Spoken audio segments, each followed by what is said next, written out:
Led Congress will be on Capitol Hill Friday, eager to take on President-elect Trump's ambitious new agenda. But Republicans will first have to agree on a few key issues. One of them is the feud that is brewing between Elon Musk VI Ramaswami and the Maga faithful over immigrant work visas for highly skilled workers. Musk, who once held an H-1B visa, and Ramaswami, they've come out in favor of expanding the program, but that is flying in the face of Trump's fiercest defenders who are promised a crackdown on immigration. Joining me now, Washington Bureau Chief for the Chicago Sun-Times, Lynn Sweet.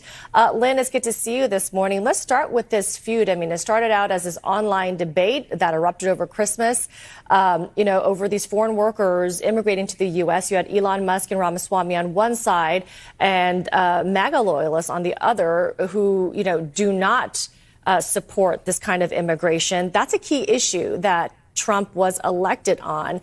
And now you have President-elect Trump weighing in for the first time, siding with these tech billionaires, defending foreign workers. What's going on here? Well, good morning. What we're seeing here is a civil war being triggered by the unelected advisors to President Trump.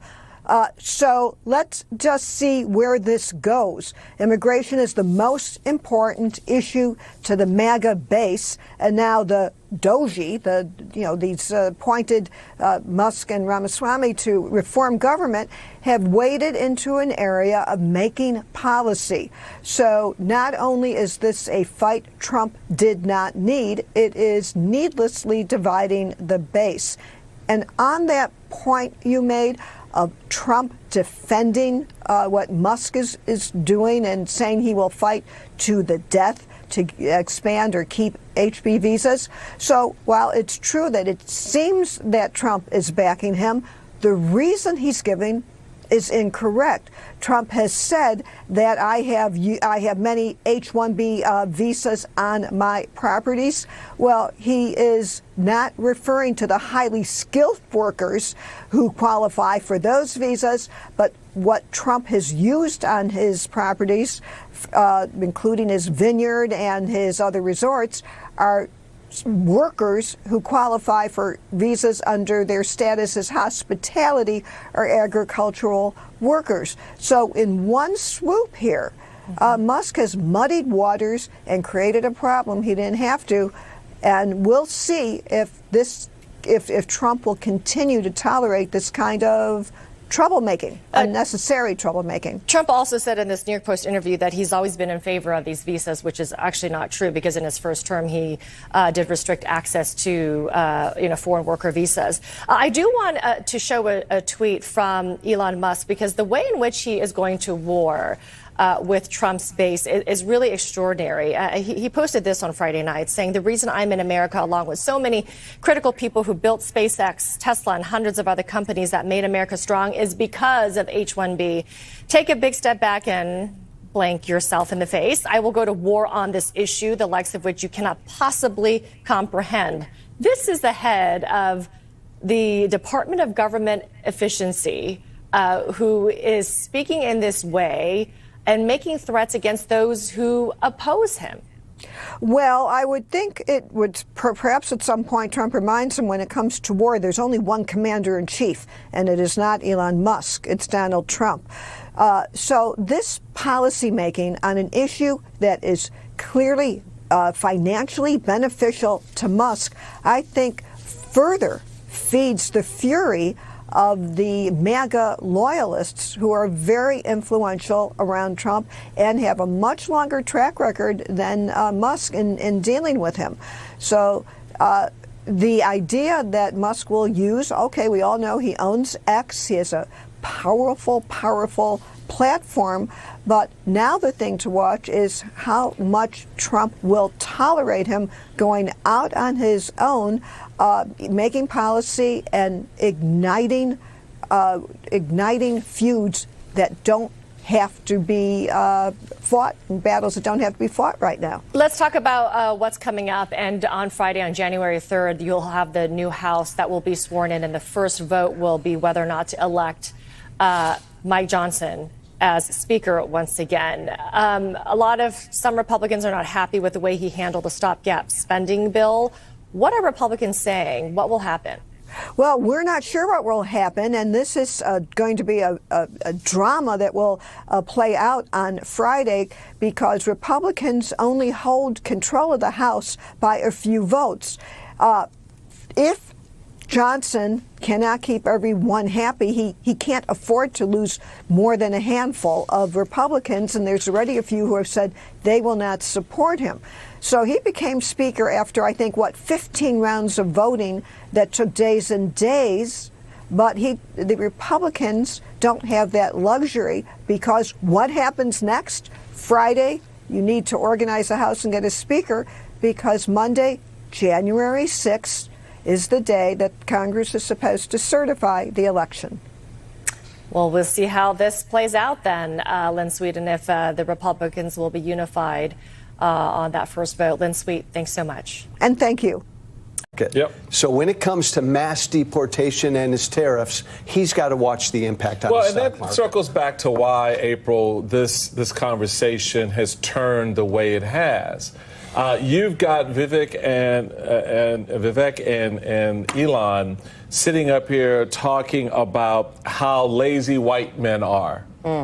And let's just break this ish down because that's what we talk. That's what they said. That's why everybody got upset. That's why Elon may want to go to war on the issue like this, but he's going to war against a base that does not want Vivek Ramaswamy here. Even though he's a citizen. Even though he's a citizen. All right. And Vivek is like, well, you too dumb to do the job that we need to have done. Elon Musk is not hiring Donald Trump's base to come work at SpaceX. Ooh. Can we be clear about what we're talking about? He's not hiring that base to come work at Google or whatever company he buys next. This is the way it is. Am I missing something? Because that's what I'm reading when that long screed, as my friend Simone called it yesterday, was laid out by Vivek, very clearly stating, and now emphasized by Elon himself, talking about take a big step back and F yourself in the face. Who the hell is this man? Except an immigrant. I mean, I don't get it. What am I missing? He's now a naturalized citizen. Still an immigrant. I don't care. That's how you get here. Calling Americans mediocre, basically. Let me say this. There is talent here in this nation. It's interesting to call people mediocre, but yet you have schools that are trying to build the next generation to work in this industry, right? In the cyber industry. I can even say just HBCUs alone, historically black colleges and universities, are working to get people in tech. But are they looking there? You know, years ago, we heard to go into coding. These kids get out of school, if you go into coding, $93,000 to start off out of college. I wish I would have had that at the beginning. But are they looking there? The space that they're looking at, I don't know if it's mediocre or not, but there are talented people in this country who know computers maybe better than, and cyber information maybe better than they do.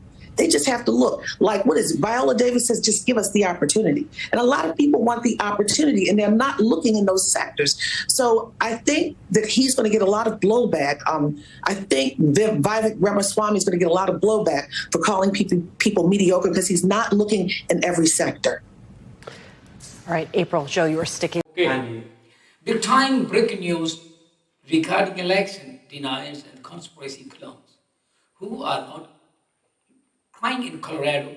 Remember Tina Petro, that election official, NASA in country, Colorado, who just randomly decided during the 2020 election, she had just go ahead and illegally access election machines because, well, I think I was going my duty. Well, you know, the old phrase, what goes in the round just came around, and in conjunction with good old my pillow.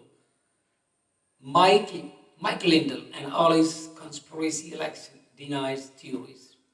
We got absolutely judged, smack down, breaking story. I'm going to show the video and everything on it in just a few seconds. But let's understand. But understand, these two are now hand in hand fight together forever. Because, good old my pillow, Mike Lindell, who stood with the president pushing constant conspiracy theories for years after the election, denies fraud BS. Yeah, well, not only did he do that back to the day, but even in the recent and the DNC, Democratic National Convention, he actually got kicked in the teeth of the 12 years old. Okay. Done that? There it is, these people, the deep state, none of these folks overtly take responsibility for the decisions and the action ever at all.